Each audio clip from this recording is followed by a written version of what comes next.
La dimension Marshak. Dans le feu des célébrations du centenaire de la publication de Sur l'origine des espèces, 1859, de Charles Darwin, officiellement seulement, journaliste américain Alexander Marshak a compris que l'art paléolithique devait être étudié sous de nouvelles perspectives, plus mathématiques.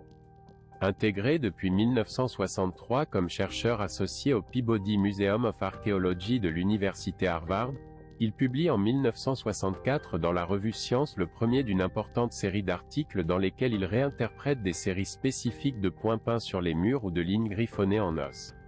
Comme les relevés comptables des lunaisons, mois lunaires, ou encore des phases lunaires en série de marques plus longues.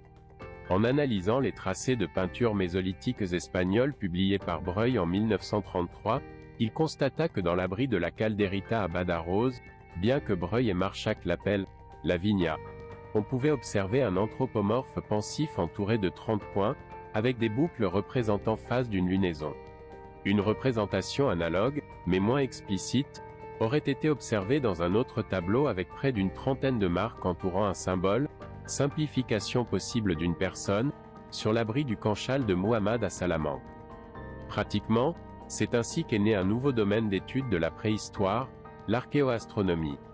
En 1971, 7 ans plus tard, Marshak avait remarquablement complété ses premières connaissances avec l'analyse microscopique de séquences de marques déposées sur des dizaines d'os et de pierres, documentant au moins 12 classes de symboles et d'usages symboliques, chacun avec son propre contenu sémantique et sa fonction spécialisée, précisant par exemple les phases lunaires successives qui pouvaient être distinguées au microscope par les différentes formes, profondeur et taille des 69 incisions, 69 jours, présentes sur la plaque Blanchard il y a plus de 25 000 ans. À ce modèle lunaire, Marshak a adapté de nombreuses autres pièces comme le bâton d'Isturitz, la plaque de l'Artais, le bâton de Le Placard et surtout la plaque de taille, dans laquelle il a observé au microscope et classé des regroupements par mois et même des phases lunaires.